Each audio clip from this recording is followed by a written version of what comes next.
The path to retirement in the military is a unique one, loaded with its own nuances and specifics that often fly under the radar of civilian understanding. Now, if you're looking at an E8 retiring after 20 years of service, you've got someone who's genuinely committed the prime of their life to the service of their country. They've risen through the ranks, seen quite a bit, and are ready to take that next step into civilian life while drawing on the benefits they've earned. So let's break down what that looks like in terms of retirement pay, keeping in mind that military compensation can be every bit as complex as deciphering some kind of ancient hieroglyphics. The military uses a pretty straightforward formula for calculating retirement pay. You take the average of the highest 36 months of base pay, typically the last 3 years of service, and then multiply that by 2.5% for each year of service. If we're talking about an E8 with 20 years on their service record, that's 50% of their average highest 36 months of base income. But don't start counting your chickens, or rather, dollars, just yet. As of my latest info, the base pay for an E8 over 20 years hovers around $5,798.10 per month.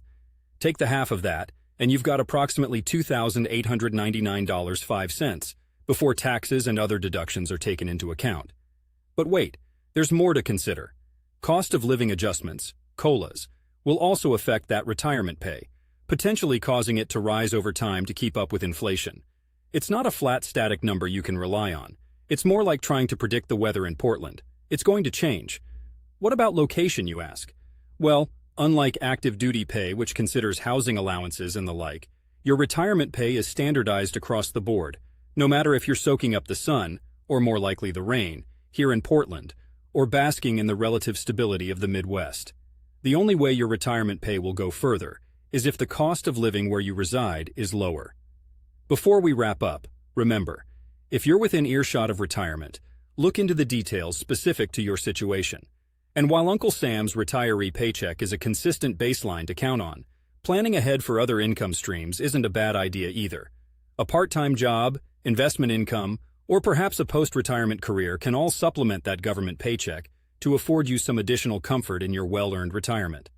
For the most accurate and current information, check out the official military pay charts or use a retirement calculator provided by the Department of Defense.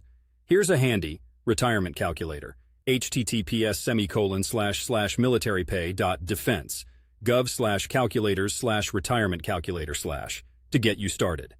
Embarking on the retirement chapter as an E8 with 20 years of service is one of those milestones that deserves respect and an understanding of the nuances in play. It's a combination of a well-deserved breather and the start of new beginnings, perhaps even an opportunity to enjoy the Portland rain from a non-military issued umbrella.